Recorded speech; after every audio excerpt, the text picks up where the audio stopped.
I have a whole pile of crap on my couch. I printed off about 100 papers, and I have to choose 5 out of 100 to talk about. Wow. Write my report on. You have to go through 100 papers. Oh yeah, they're all kind of related. So I've chosen one, and then there's 10 that relate to it. So I guess. Yeah. Hello? Okay. Hi. Hi, how are you? I'm good, except for the mess. Hi, Brian. Hi. Hi, Dick. Hello. Can you hear me okay? Yeah. Okay. Shruti, Krishna, and I have a meeting at the end of the hour, so I just want to let you know in case we disappear. Okay. Yeah. Okay? All right. And, I don't know. People will be coming in, I guess, next couple minutes, so. Oh, Okay. Susan, yes. that URL that I sent you, I think maybe either it's not right or they have not posted the YouTube yet. I couldn't find it yesterday. Okay. Well, Okay, but let me tell you what's going on. Stephen Wolfram and his gang are trying to unroll snails. okay. Yes, so we're in competition with Stephen Wolfram. Well, that sounds good. Well, let's tell him let's. Okay, so if we can do it first, we'll beat them. Anyway, I have to wait a week because I have an exam May 1st. Okay. Let me tell you the simple method I came up with, but which is not, I haven't implemented. And that is, if you take a snail and you mount it on something that can rotate by specific angles, basically 2 compasses put together, so you get a circle. Okay? Yeah. Rotate the snail and then take a picture perpendicular to the surface of the snail. And this will work for any size snail. Okay? You take a picture, you rotate it a couple of degrees, and you take another picture. Okay? And you keep doing this until you get all the way around. Around the whole snail. Okay. Now, what you do then is you only take the center vertical pixels, which are closest to the camera, from each image, and then you stitch them together, and that should give an unrolled snail. Okay, well, I can find you 8 pictures in a rotation. Okay. Not 4 on the bottom. Yeah, that may work. Yeah, that may work with those. Bradley, I sent Susan a bunch of small snails, which will fit in her camera, which is designed for the Axolotl. Yeah. Right? And so that's a good place to start, but all we need is multiple images and a small rotation of the snail at each step, and that will give us full coverage. And then we can just take the closest lines and you only take the vertical row of pixels or a strip of them, and you stitch them together. Okay? Right. Okay? And since you're measuring, if you can measure the angle, then you know exactly how to put them into the stitched image. Okay. Yeah, that sounds good. Okay? Yeah. So it's practical, except for somebody like me who has 10 thumbs. Yeah, that's great. Yeah, I finally get that off the ground. I know we've been talking about that for a couple years. Yeah, but he's very interested in the problem, but we're way ahead of him. Yeah. And I discussed with him the problem of the inverse problem of figuring out what the rules are. Yeah. And he's interested in that problem, and he's thinking about it in the neural network context. In other words, how do you look at the results of a neural network and figure out rules from it? So he's working on that problem, but he said explicitly he has not solved it. Okay. Yeah. Yeah. Okay. Yeah. I can give you some pictures. So if we can solve it in the context of the snail shells, we may make a good advance here. So, Yeah, that'd be how great. many degrees between picture do you want? And do you want 20 megapixel pictures? Well, if you the more detail you can get, the more accurately we can check, obviously. But the angle range, I'm not sure. It depends on the depth of focus of the camera. Okay. And you want to take the strip that's closest to the camera so that there are no curvature problems. And I'm not sure what the ideal angle range is. It may depend on the snail. No. I think the thing to do is maybe think it through in terms of geometry, because it's the curvature that messes things up. Yeah. So the less curvature, the narrower the strip, perhaps the better. Okay, so it's a very simple method. In fact, if you don't mind destroying a snail, you can even go inside the snail by chipping away the part of the shell that's covering it up.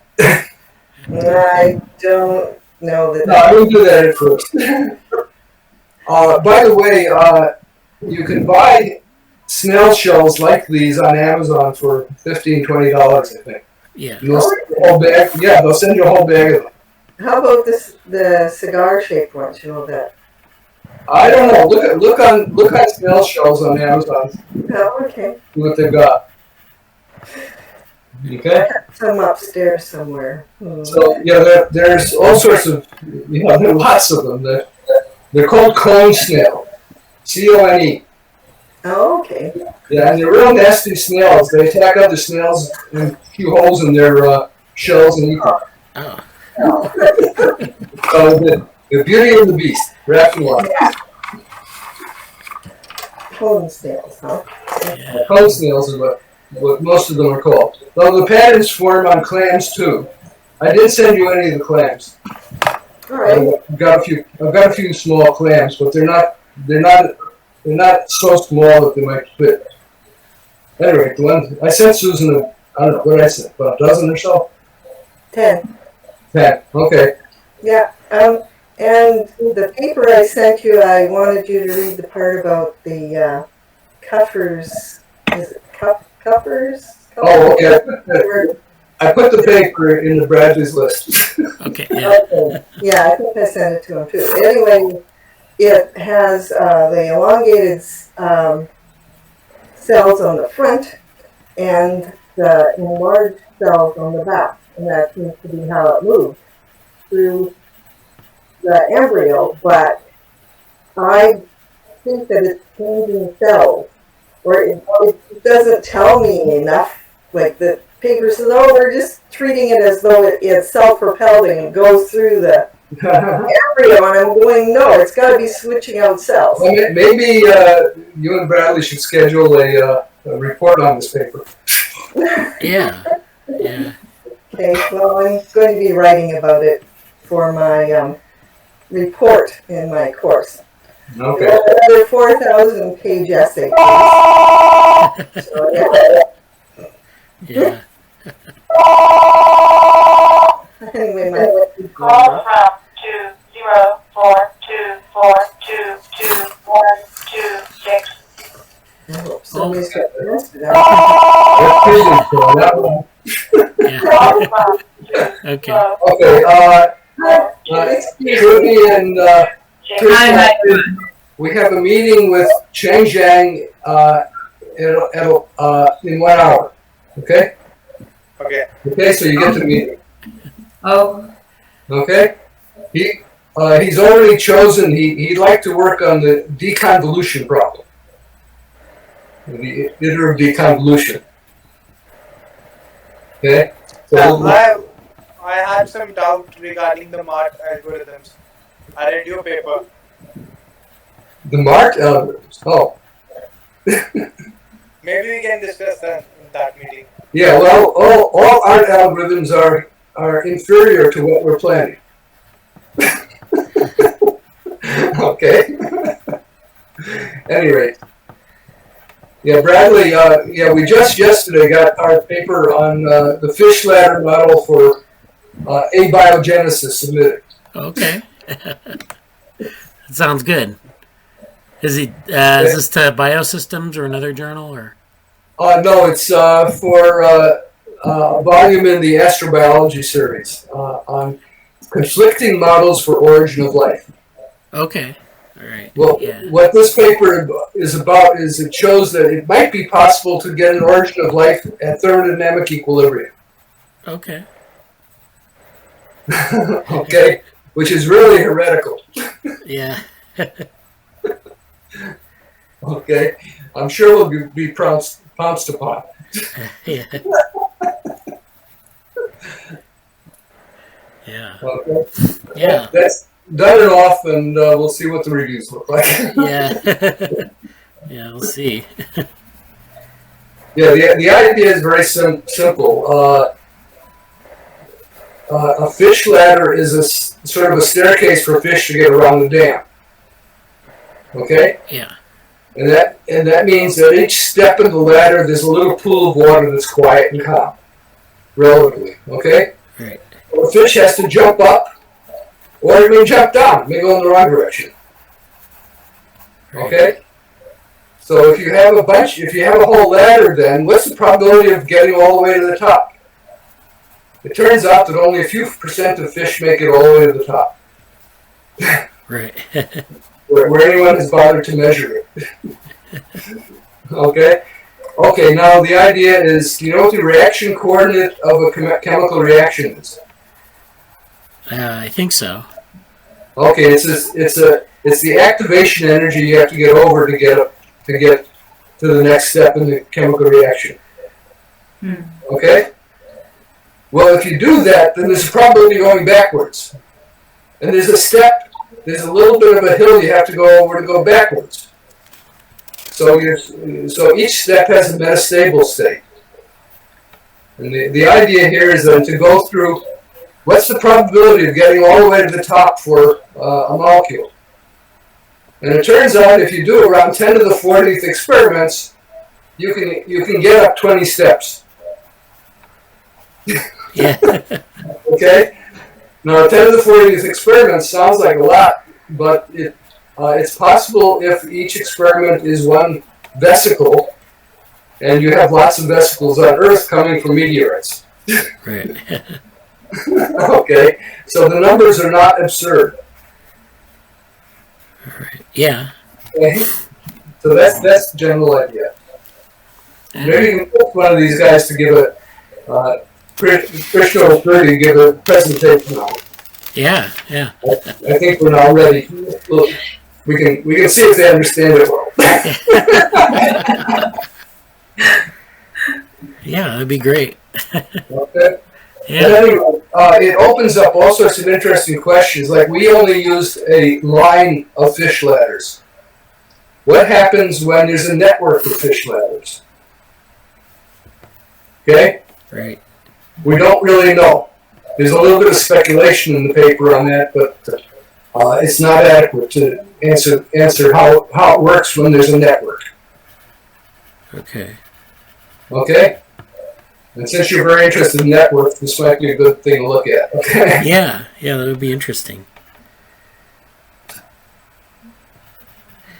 Yeah, we'll have to talk about that pretty soon, next couple weeks or so. I don't know. Okay, no. Yeah. Maybe Shruti will do it. Yeah. Yeah. Yeah. Yeah. Well, that's good. So, no, it's been very good working with them. They caught some errors I made in the original draft, and they're now fixed. Okay. Okay. Yeah. Okay, good. Okay, go ahead with your agenda. Okay. Yeah. So, well, welcome to the meeting. I see some of you filtered in. So this is. I just wanted to open the floor if anyone wanted to present anything today. Any people? I know a couple people in Slack contacted me about maybe presenting something. So I don't know if they're ready to do so. Yeah, actually, I have the Katyal script ready, but it's not looking so neat. So You still want me to present it? Yeah, go ahead. Okay. Wait, just give me a second. Okay.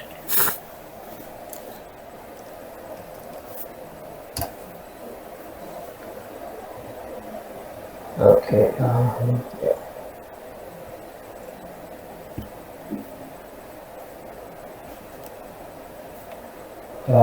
I hope my screen is visible. Yeah, I think so.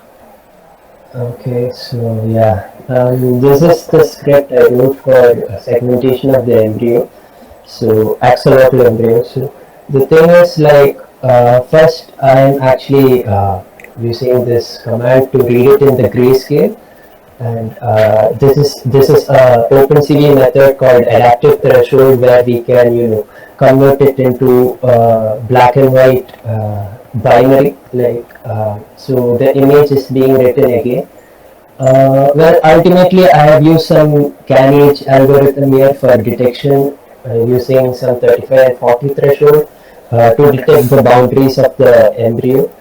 Well, it kind of looks like this, so it's not so neat, but I have to figure a way to decrease the noise in this segmented image, and I need to find the centroid of each cell within this embryo. So these are my work pending right now.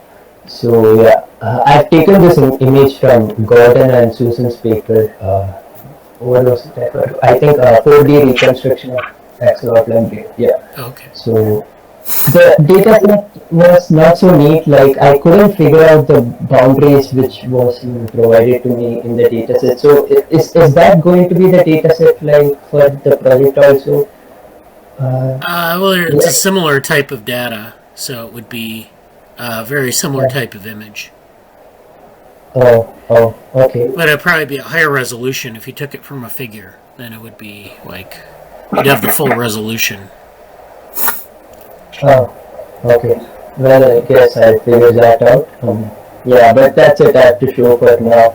Okay. I've made small progresses in the website, but I don't think it's yet to be shown. So sorry for that. I'll be showing that in the next weekly meeting. At least the landing page will be done where the drop zone of the files which we need to spherize, like in the end, are added, and maybe some other components in the React framework as well. So I think I'll be showing that in the next week.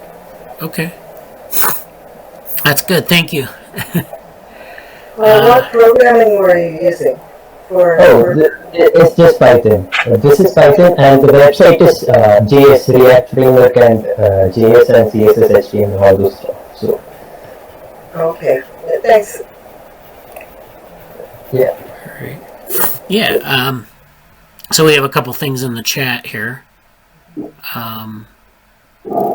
Let's see. So Yash says, waiting for results of neurocellular automata. Have you trained it, Shruti?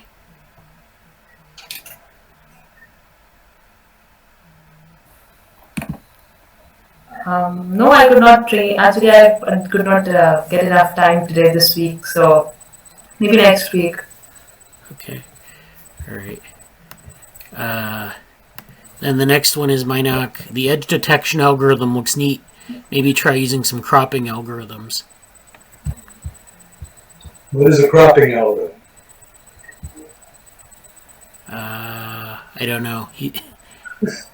Mainak might clarify there. Shruti says, of course, we'll not be able to present today. It was a very hectic week. Glad you showed interest. Akshay says, yes, it is not perfect. I have to make some changes. So, all right, so that's great. Akshay, could you stop sharing your screen? It's frozen, I think. Oh, I stopped sharing. Oh. Is it invisible? Yeah, I still see it here. Let's see if I can refresh. There we go. All right, thank you. That is on my end. But it's still, okay. Yeah, I know. Okay, there it goes, I think. All right, so we have two more comments. Okay, yeah. Krishna says, this segmentation is for what project? I think it's for project 3.3. Yeah, axolotl embryo reconstruction. So, yeah, 4D surface imaging of axolotl embryos. So that's good. Thank you for, Akshay says it's a great paper. So, Susan and Dick. Okay. Yeah. Then Krishna It's says, how... worth the paper it's printed on. Krishna says, how segmentation will help in reconstruction. I guess that means how will segmentation help in reconstructing the embryo? Well, we'll have to segment the cells of the embryo and stitch it like according to the, maybe this is just a hypothesis till now, like maybe we can consider the spherical polar coordinates to stitch it. That is like plotting the centroid of each blob of the cell and mapping it accordingly. So that's why I'm doing segmentation. Otherwise, I would be going towards my alternate approach, that is Mercator projection or Panini projection, and it will have it like an atlas with kind of like latitudes or longitudes, then maybe plot it, spherize it using that. So, yeah. Then Krishna says you will lose data points, I guess, with the segmentation aspect. But yeah. Then Dick says, want to track each cell divisions, change of neighbors, differentiation waves versus time. So we want to have different. We want to be able at the end to have different types of data that we can collect or analyze the projections that we're making. So keep that in mind when you're developing the technique. Area of each cell versus time too. So, we'd have something that we could look at over time that would change over time, and then we could do these measurements on the projection. So, yeah. Okay, sounds good. Does anyone else have anything to present?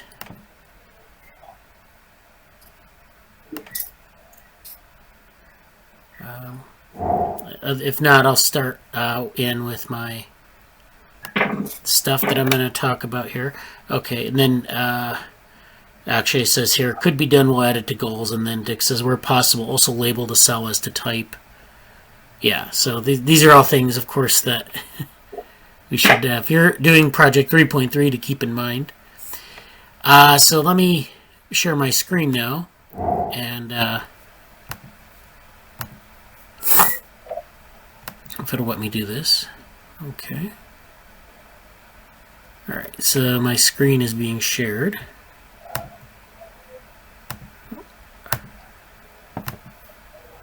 Alright. So the first thing I wanted to talk about today was I just wanted to put in a plug again for Neuromatch Academy. We talked about that last week. They've pinned the course content here on the this is for the summer school for computational neuroscience, and so this has all of the materials in here. They have the syllabus here, so it's a 3-week program. You learn a lot of different things in that 3 weeks. It's a action-packed time. And they've developed all the different materials, so you can actually look at them here.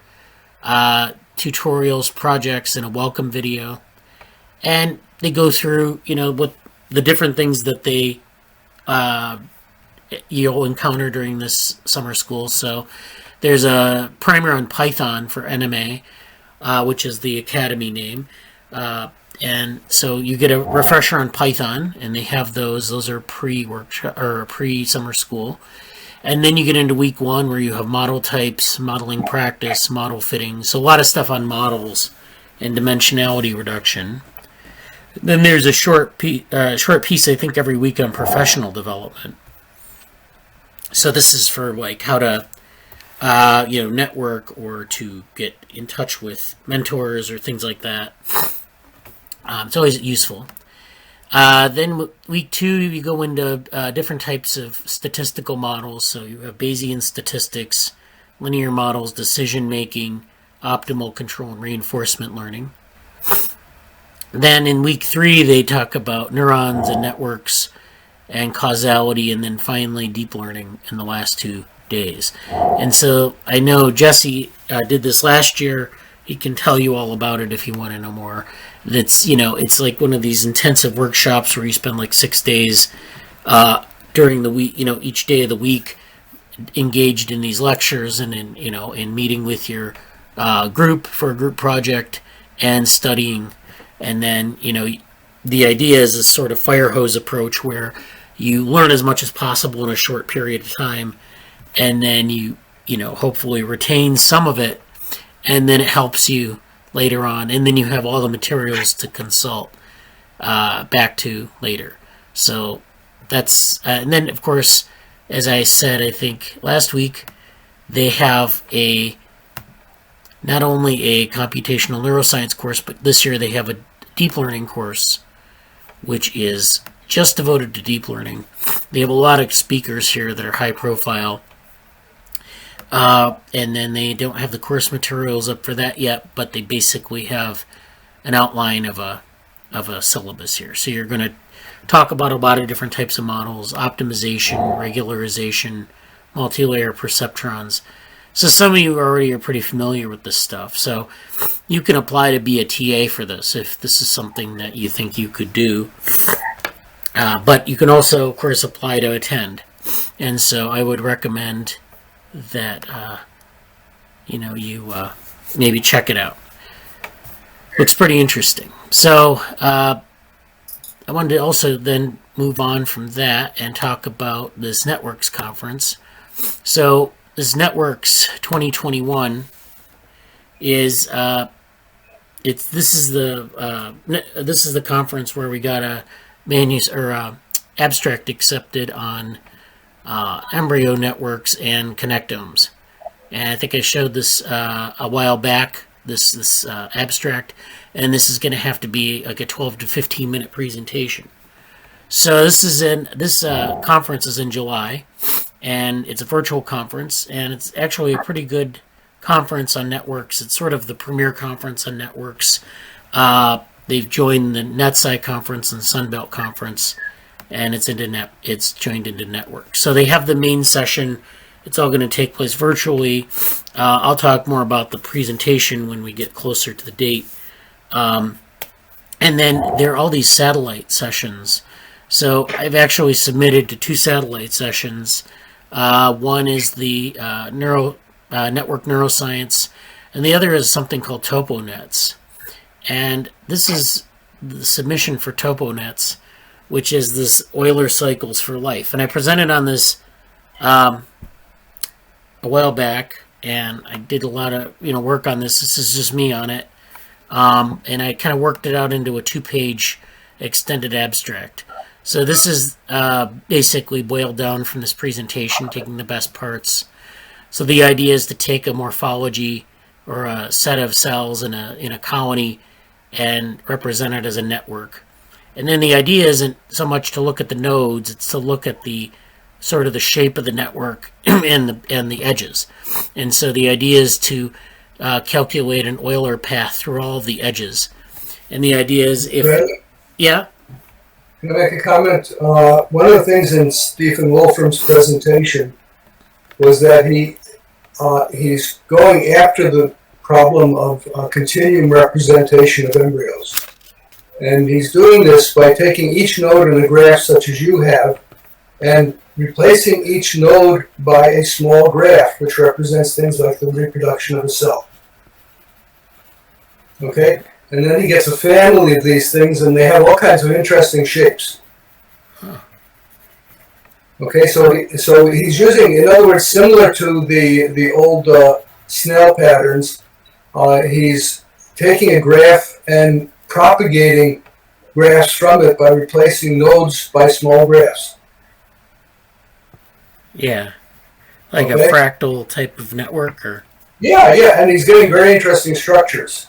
Now he's after the so to speak the fluid dynamics of cell flow, and he was intrigued by the idea that the interaction between global and local factors, such as in the Janus-based logic, might also bring differentiation into these questions.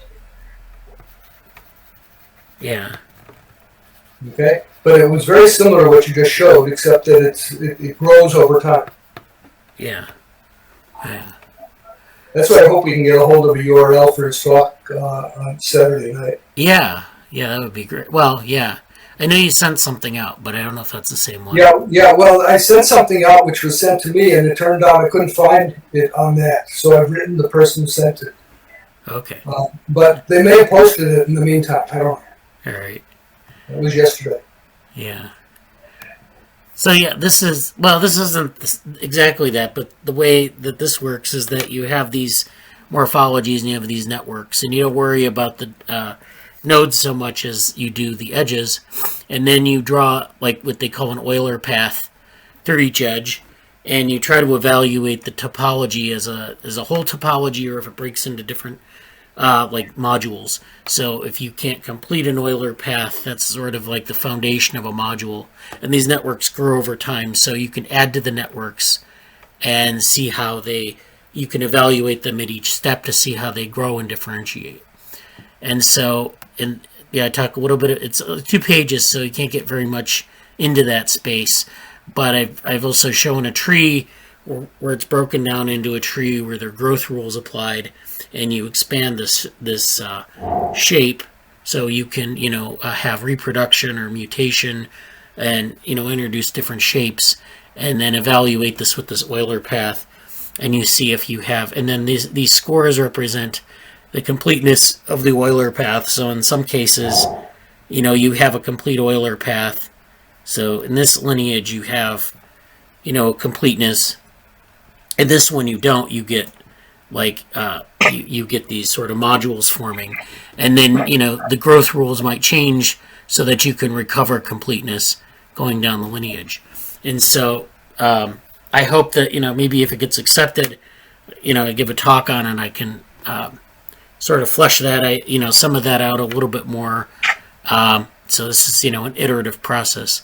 So yeah, I think that's interesting. There's a lot to do, I think, with networks and other types of mathematical models here. So yeah, Bradley, that last one you showed. Can you put it back on the screen? Yeah. The one with that one. It's similar in spirit to what Wolfram was showing, where instead of asking what pattern you get from a set of rules, he asked what pattern you get from the set of all rules of a given type. Yeah. Okay? And he was getting patterns out of that. Yeah. I know it's long-winded, but if we can get that URL, it would be really worth watching. Yeah. A lot of these ideas which are new to me. Yeah. I know he's really into rules for building cellular automata, but you can, of course, use rules to build sort of these generative geometries or shapes. And, of course, you can use it to build networks as well. And networks, yeah. He's getting concerned with the set of all rules of a given type. Okay. Yeah. And the networks of all the rules, and how they sometimes converge to particular patterns. Right. Yeah, I have to check that out. So that's the that submission. And so let's see, networks with that. So yeah, we'll talk more about that in the coming weeks. Then I wanted to point this tool out. I don't know if people have seen this, but this is something called Archivist. And so this is something where if you're interested in a certain topic, you can search for a field in this search terms, and then it gives you information about all the recent preprints on different topics. So this is like you can search by field. I search for developmental biology, but there are many fields you can search. You can have all repositories. You can search bioRxiv, medRxiv, or maybe even archive, and then over time, and then I don't know if these are the most, well, I guess these are the most downloaded preprints. So I don't know if you can set it towards something else, but I think that's, in any case, that gives you this list of things that are popular among people looking at them and downloading them. And oftentimes these are like different versions of things that are already published. So it can lead you to things that are trending in the literature. So you have all these different things that have been downloaded, say, in the last 30 days. And so I think this one we covered last week, or one of these we covered last week. Some of these with the, I see there's a lot of stuff on organoids in this list, which is a hot area now. There's like the Spatial Resolved Single Cell Atlas of Human Gastrulation. That's a pretty, looks like a pretty important paper. Tracking cell lineages in 3D by incremental deep learning. That's something that is probably interesting to a lot of people here. So, you can learn a lot. This is a good way to, I think, search the literature and find out what's trending. I mean, there are other tools you can use as well, but this is something I wanted to point out to people. Let me put a link in the chat for people if they want to follow up on this. And actually, now we have a bunch of things in the chat, so let me check that next. So that's the archivist link. Now we have, let me go back to the chat here. Okay, so that was from before. Akshay then posted his proposal. Dick cell parameter, it's another thing we want to measure. Akshay, it would be really helpful if both of you had deeper insights on what is required. And so Dick put a reference in here. Epithelia as bubble rafts, a new method for measuring cell shape, and intracellular adhesion in embryonic and other epithelia. That's from 1982. So that's another paper that might be useful for that project 3.3. And I think that's it. So that's side conversation. So these are, there's a lot of interesting stuff in here. Maybe you'll find something in there that you'll enjoy reading, and maybe if you find something really interesting, and send it to me and we'll talk about it in the meeting. So let's see. I don't want to get into this yet. I think I'll talk about the submissions next. Actually, no, I'll talk about this. I just wanted to point out that the Digital Bacillaria repository has a couple of people who have contributed this week. So thank you to Yash and thank you to Tharun for submitting things into the repository and getting pull requests accepted. I know Yash has been contributing a lot to the repository. Shruti made a pull request. It was accepted a while back, and Tharun has also done this as well. So, and other people who are submitting applications for GSOC have made, in the last month they've made some good pull requests that have been accepted. So, as for how this is organized, once we make our choice for that project, and I know like 7 people applied to the project for the 3.2, so this is the Digital Bacillaria project. So, only one person is going to get selected, and we may or may not even get that slot. So, I just want to prepare you for that. But I think there's a lot of stuff we can work with here. If people want to continue this work, we're very open to this. And I'm not really sure how this is going to be organized. Maybe we'll reorganize it somewhat and try to maybe push it in new directions. So, can I make a suggestion on the Bacillaria? Yeah. I put the old book that we wrote in 2005 on Bacillaria in the chat. Now, one thing we included in the bibliography are many videos, digital videos online on Bacillaria. And I'm sure there's been quite a change in those since then. Some have gone out, and probably a lot more have come in. If we can get a volunteer to just look up Bacillaria movies and give us a list of them online, their URLs, that will give a lot of material to work with. Yeah. Tom Harbinger is having trouble getting fresh Bacillaria that behave properly. His old cultures are falling apart. So we could take advantage of what's already online.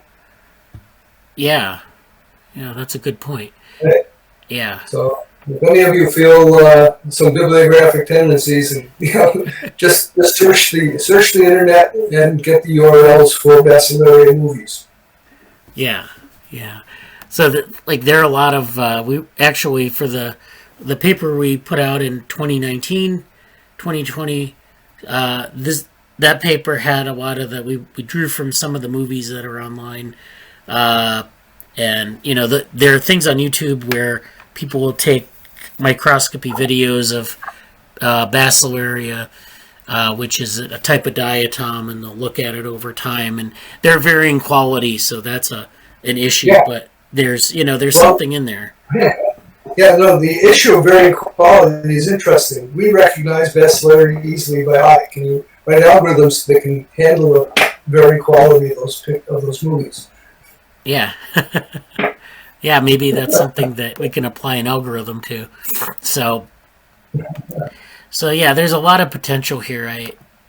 Again, if you're interested in doing something like collecting data, because there's always more data to be had, and with cell culture, it's very unstable in terms of how you can actually get the data.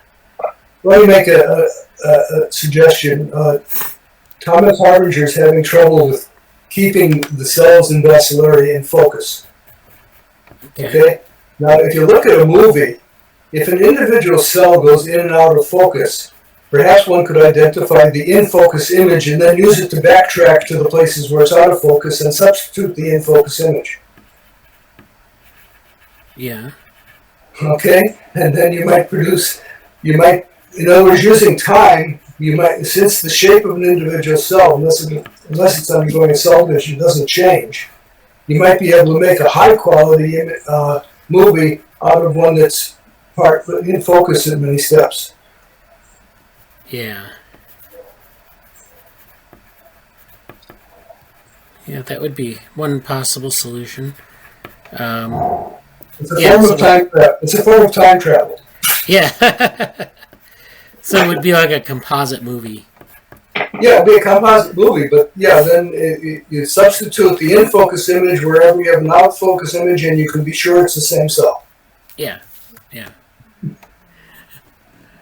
So there are a lot of things we can, tricks we can do on that. So, and then as for the paper that I talked about last week, I'm sort of still in the process of getting that together. So a lot more content needs to be added, and a lot more organization needs to be done. I was going to talk about it more today, but I didn't get a chance to get it, sorted into a way that was reasonable to share with people. So I'm still working on that, and it's coming along. It's just going to take a little bit of time to get it into a state where we can then start to review it. So the next thing I wanted to talk about was the submissions. So our submissions doc is still going here. This is the link if I put it in the chat. And this is, of course, pending. Anyone can put whatever they want in. If they have a deadline, let me know. Or I guess maybe Jesse's usually the one to do a lot of editing on it. So maybe send it to him. Or okay, so let me go back to the chat here. So Dick put the Bacillaria citation in the chat. Yash says, I am not able to contribute for 2 weeks due to spring semester exams. Well, thanks for all you've done, and that's, good luck on your exams. And then Susan says, I have the same problem with exams. That always happens. Good luck on your exams. Akshay as well. Vrutik says, I can understand, mate. I also have my practicals and all. Okay. And Dick is retired, no exams. Yeah, so so let me go back to the submissions. This coming week, there's this Evolution 2021. I'm not sure I'm going to submit this Euler Paths for Life at Evolution because I've already submitted it to the Networks conference, which might be a better fit. So I think I'm going to gray that out. And then as for, I don't know if Krishna still is wanting to do this kill the winners idea, but the deadline for this is coming up this week. So if you're going to do it, pull the trigger. But if you don't do it, then you can probably submit it somewhere else. We'll talk about that. The DevoWorm paper, that's long-suffering, and I know I haven't touched it in a while, and we haven't talked about it. But that's still probably going to happen. Maybe we'll wait a little bit on GSOC again, since we're doing some revisions, or we're doing some development on the platform and the program itself. So, this will be something maybe over the summer that will hopefully happen. We have a version that's shorter, but I wanted to make it a longer version. So, then this non-neuronal cognition paper, I just updated you on that.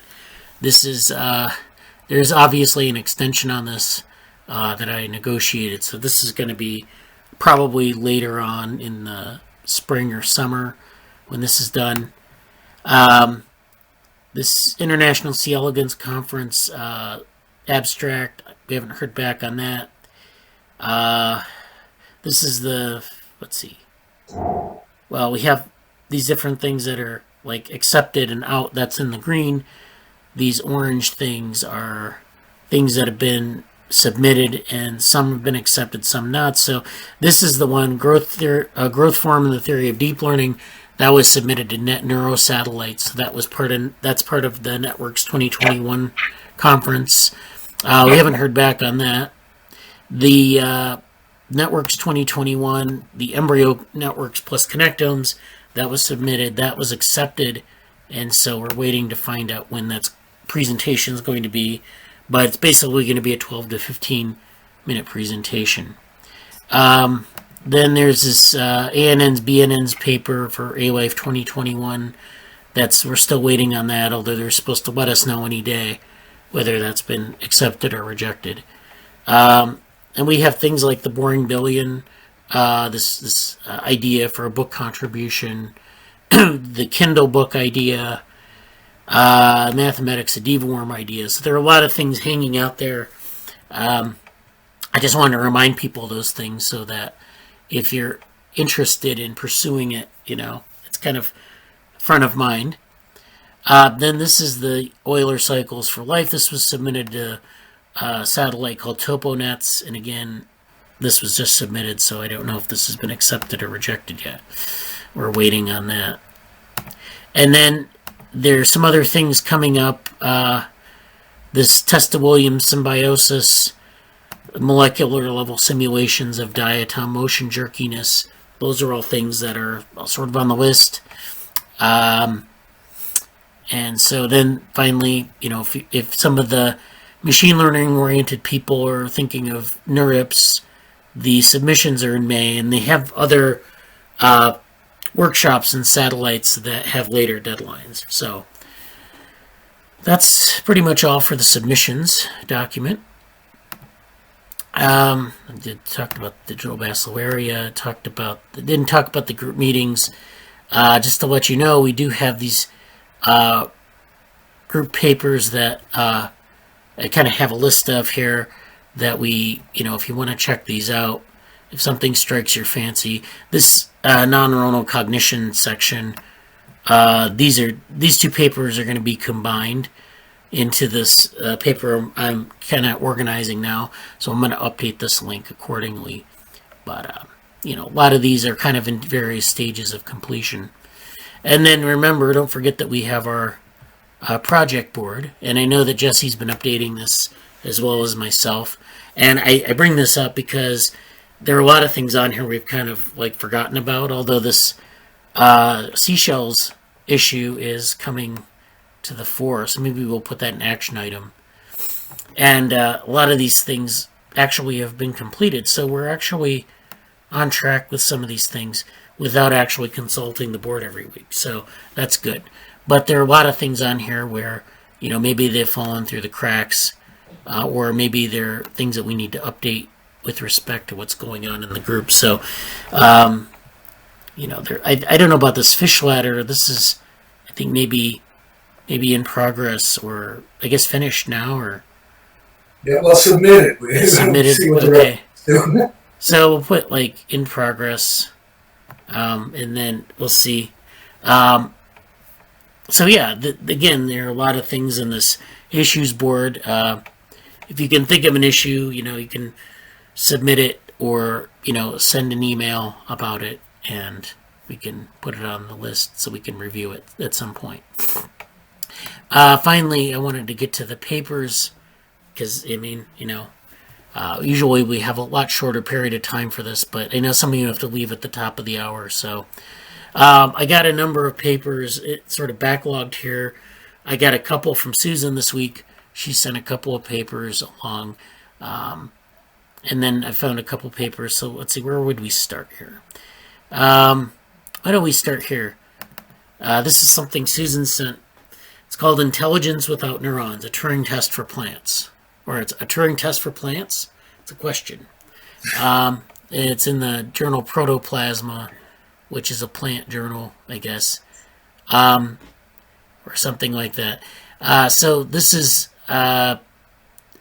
it starts out, I propose to consider the question, can machines think?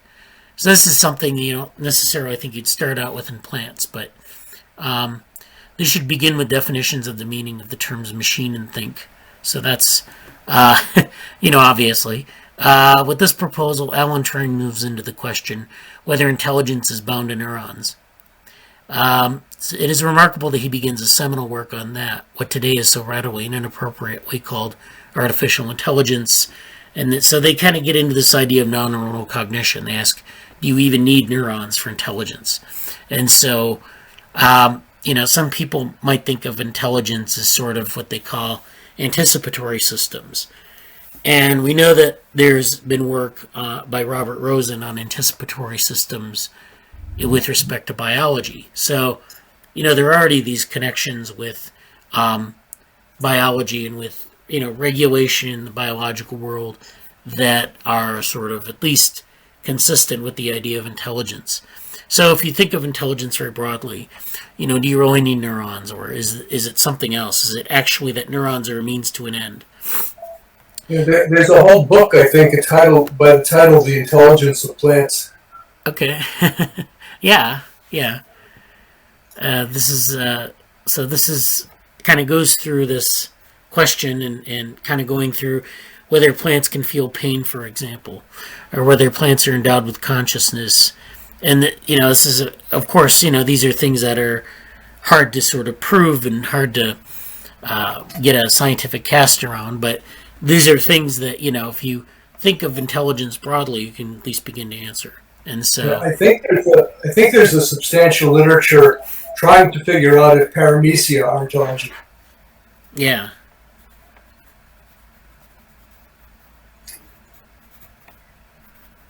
Yeah, I know there are a number of slime molds, I think, as well. They have a lot of the collective behavior literature really examines like collectives of maybe, single cell organisms or insects or some, and then says, well, there's this intelligence that supersedes the individual. It's like these collective behaviors that are quite complex. And so that's another way to think of it too.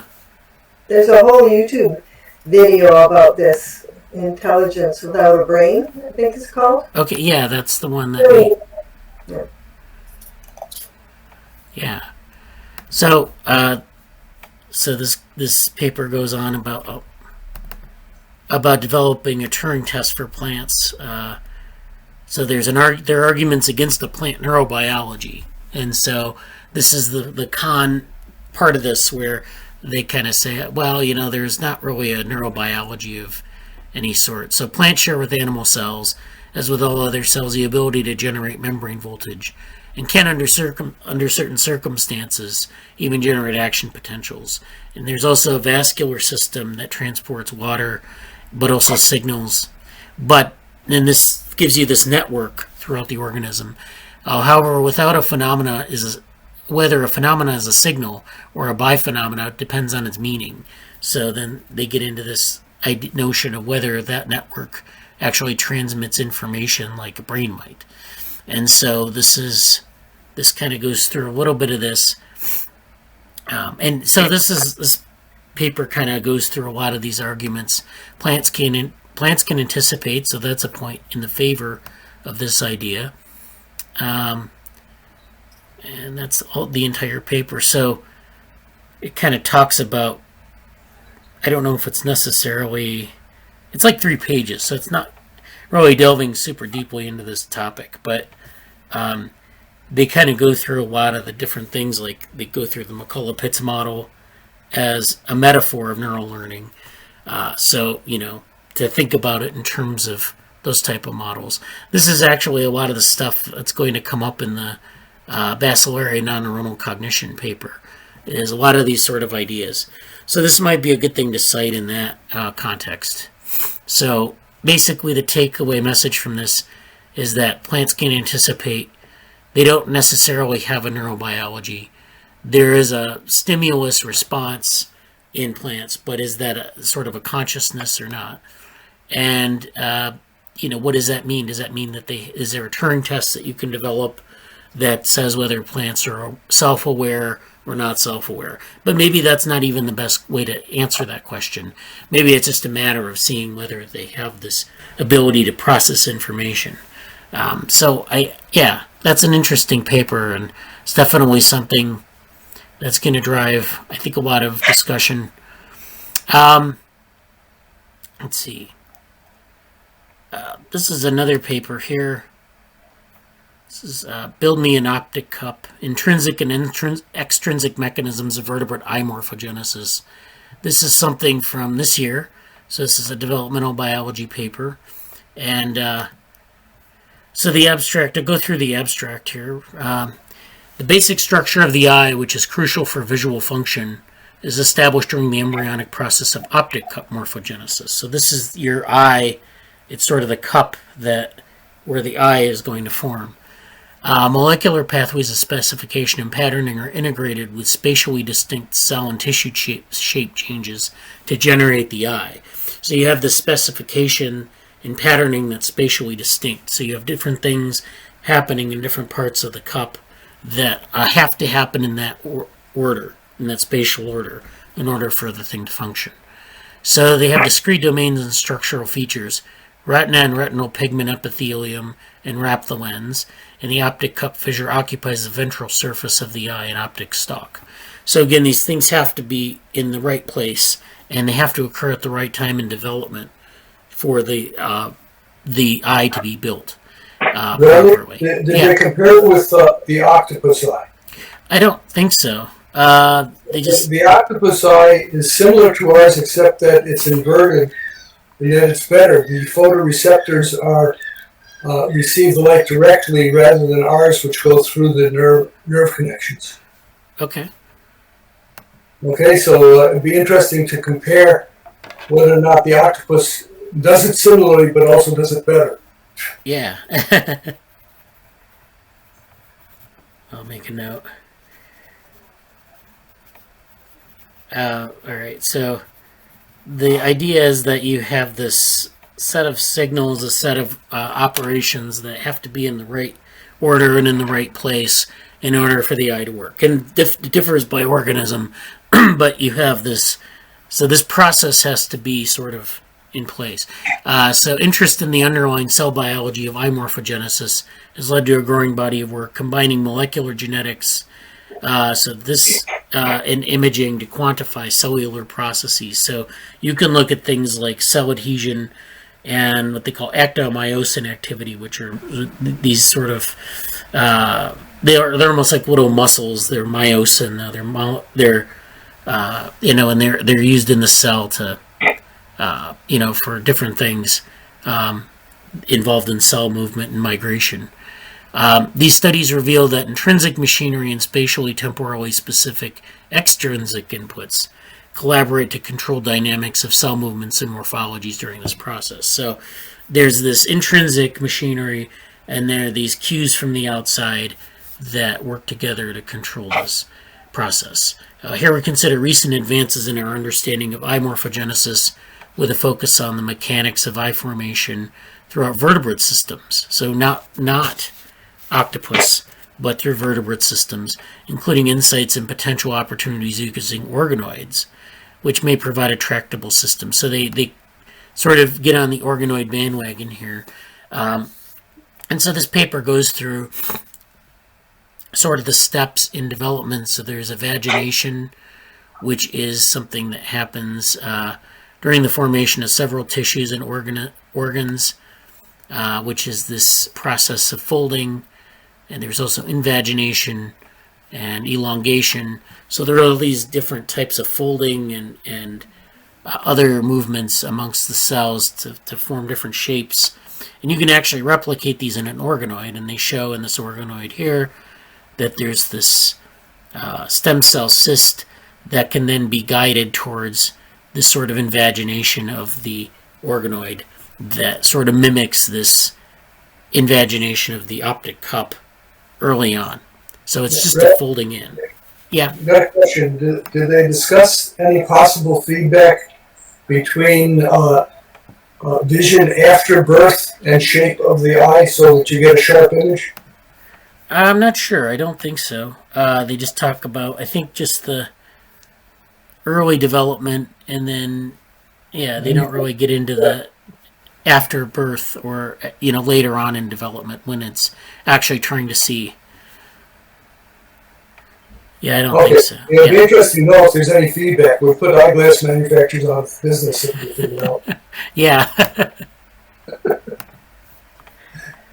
So yeah, they go through a lot of different things here. They go through optic fissure morphogenesis as a multi-step process of formation and closure. So they show this kind of operation, formation, and then fissure closure. So you have these things, and they all have to be timed just right. There are other figures in here. This is just shows kind of the this shows the driven by dynamic intrinsic cell behaviors and multiple extrinsic inputs. So that means that the intrinsic cell behaviors are these things that are driving migration. They're molecular events that are driving, patterning. And then you have these other things like the extracellular matrix and these other different parts of the embryo that are sort of having some effect on it. And then there's, of course, this thing called the environment, which we talked about several weeks ago, which is very vague, but does have an effect on these things. I don't know if they talk about, well, we talked about it just now with the, actually trying to see, but they don't get into that part. But that's also a thing that's going to affect it as well. So they kind of go through this, and I think there are no more figures in the paper, but I think the process of eye morphogenesis is a good model for looking at biological mechanics. There are a lot of things there that are going on, and it allows us to understand a lot of these mechanisms in a context where we can see the output and what's going on. So there are questions that remain, whether specific mechanisms are conserved across all vertebrates with different types of eyes, or whether they use different types of mechanisms. So this is some of the things that we can, if we understand that, we can understand some of these species-specific differences. If we can improve our measurement, our imaging, and visualization, we can understand maybe some of how these mechanistic processes are conserved across vertebrates or even organoid systems, which they're using in this example, in a couple of these examples. And again, the organoid systems are, from like say a human cell or a mouse cell line, but they actually develop on their own given cues in sort of a fixed environment. And you can see parallels between the organoids, which are outside of an organismal context, and then like a developing embryo. So this is really a nice paper, kind of going over a lot of this for one single organ. The last thing I'm going to point to here is, I don't know if I want to do that one. Yeah, I think I'll do this. So I know some of you have to leave now, so I'm going to talk about one more paper and then we'll wrap up. So this is called Lineage Recording Reveals Dynamics of Cerebral Organoid Regionalization. And so this is also a newer paper. This was from last year. I don't know if it's in a journal right now, but so the abstract here is diverse regions develop within cerebral organoids generated from human-induced pluripotent stem cells, which are these cells that they can put transcription factors in and turn into a stem cell from a differentiated cell like a skin cell. So they can generate these cerebral organoids in this way. They need a stem cell, and then they can grow these organoids, and then they can do all the things you can do with organoids. So they have these organoids, and they find that diverse regions develop within them. So you have these stem cells this population that's expanding, and you have this differentiation within the organoid itself. So what they want to know is they want to be able to measure the lineage dynamics and how cells differentiate into different things within the organoid. And so what they do here is they establish an inducible lineage recording system that couples reporter barcodes, which is a molecular technique, inducible CRISPR-Cas scarring, which is another molecular technique, and single cell transcriptomics, where they actually look at gene expression in single cells to analyze lineage relationships during cerebral organoid development. So now they're going to analyze, what lineages these cells are. And so if you know anything about C. elegans, you know that C. elegans has a lineage tree that's well worked out. But in organoids, in these kind of regulative environments where there are a lot of regulatory signals shaping the differentiation of cells, you have these you have to do a lot more to map out the lineage tree. You have to find different markers in the cells and other things that gene expression patterns that kind of tell you what lineage they're a part of. So it's a lot harder. So they have this they're able to infer fate-mapped whole organoid phylogenies, which are trees of these descendant cells over a scarring time course. I'm not sure what that is. And reconstruct progenitor neuron lineage trees within microdissected cerebral organoid regions. So they're actually able to get a number of different types of neuron in these organoids and look and trace them out in terms of their lineage tree, in terms of where they're coming from. So they're coming from a stem cell and they're differentiating. And the question is what is the pattern of differentiation? Do they start off with two distinct types and then differentiate into more specialized types, or do they, what is the pattern there? So that's what they want to know. They observe increased fate restriction over time, which means that there's a restriction of fate in a cell over time, so it becomes more and more specialized, and find that these induced stem cell clones used to initiate organoids tend to accumulate in distinct brain regions. So they're actually able to find that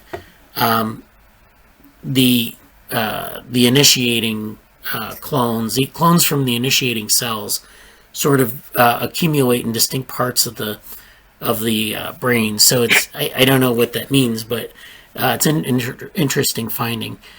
We use lineage-coupled spatial transcriptomics, which is again this looking at gene expression in certain parts of the organoid to resolve lineage locations as well as confirm clonal enrichment in distinctly patterned brain regions. Then they use this 4D light sheet microscopy to track the cell nuclei. So this is what a lot of you are doing. You're tracking the nuclei of the cell, or there's usually a fluorescent signal in the nucleus, and so tracking the nucleus allows you to track different cells. It serves as a proxy for cell position, but it's not, it doesn't tell you anything about the full cell. It just tells you where the cell is and to identify individual cells. They're able to do this in the organoids, and in doing so, they can link brain region clone enrichment to positions in the neurectoderm, which is a layer of the developing organoid, as you have in embryos, followed by local proliferation with limited migration. So this is during the formation of the neural epithelium. You have this more advanced structure, and you have this process going on early, and then you have this later process where things are more specialized and they're limited in terms of their migration. So our data sheds light on how lineages are established during brain organoid regionalization, and our techniques can be adapted to any sort of induced stem cell culture system to dissect lineage alterations during some sort of, environmental disruption called perturbation, or on some sort of patient-specific model of disease. So they use organoids a lot to study diseases, and you can use this sort of method to look at how diseases unfold in these organoids. And it's an analog for development, although imperfect. So it's a very technical paper, and I know that working through that abstract was very hard maybe, but they have some really nice images here. They have a UMAP decomposition of the cells here I think this is by gene expression assay, and they show the identity of different neurons in different regions of the data space. And so you can see that there's a differentiation of different types of neurons here according to this, and they just show the different types of cells that they have. So yeah, there are a lot of I didn't want to get into a lot of the techniques because that in and of itself is going to take a long time, but basically they show how they derive these organoids from like a very basic blob of cells, and they have what they call the neural ectoderm, the neural epithelium, and then this is like days of time over time. So you start out with the ectoderm, then the epithelium, and then you get into these fully formed organoids.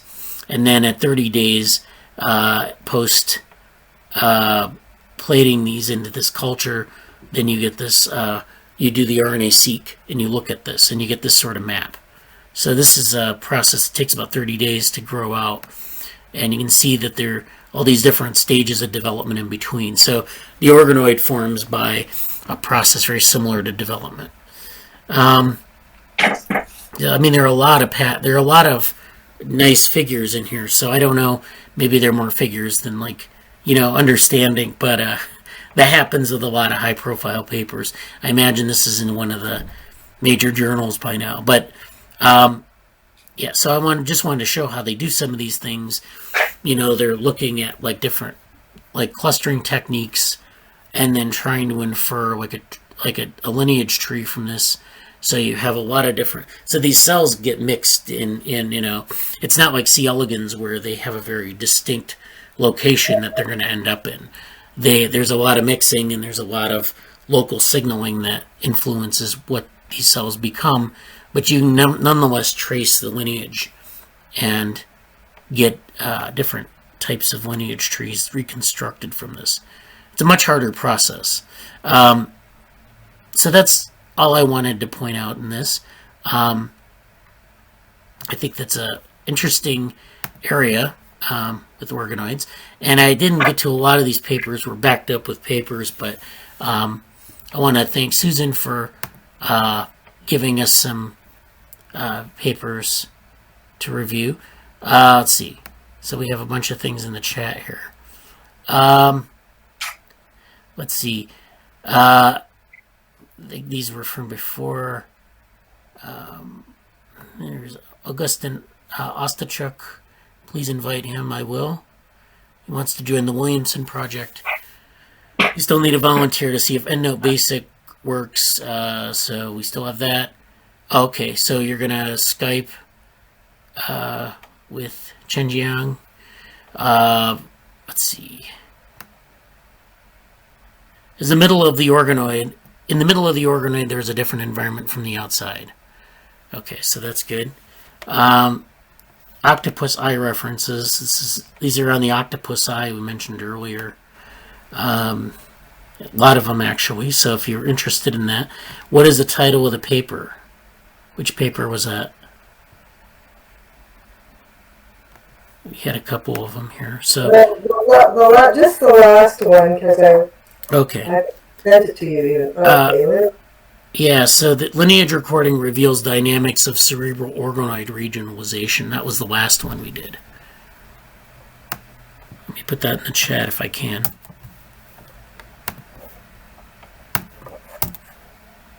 There we go.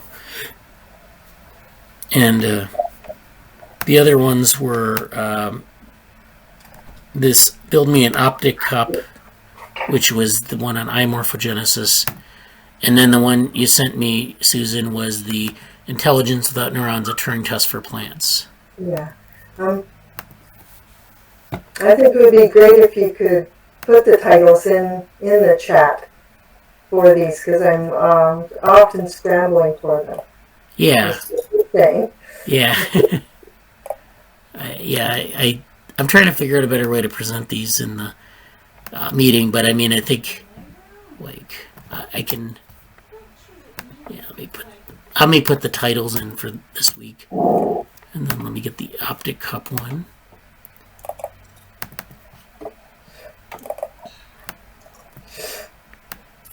All right, so anyone have any other questions or comments before we go today? Dick had a comment here. Specialization may equal differentiation waves. So that's... Yeah, I also added a new project on Bacillaria if you want. Okay. Yeah. All right. Do we have any... I have one thing. Okay. Go ahead. Yeah, not regarding this, but I asked you for the data set on Slack. Can you please provide me some images regarding... Yeah, this is for the Bacillaria or for the... for 3.3. Okay, axolotl. Yeah. Yeah, I have it in there. I'll get it out and send it to you. All right. Yeah, and I think that I'll not be applying the winner for the evolution conference. Maybe we can do it someplace else. Okay. Or you can convert it into a full paper and submit it into a journal, like Yeah. you did for Ian. Yeah, that sounds good. Yeah. Okay. All right. Well, if that's all we have today, thank you for attending. And hope you have a good week. And I'll be available on email or Slack. Hopefully we get some... if you have any questions, let me know. Okay. All right. Goodbye. Bye. Bye. Bye.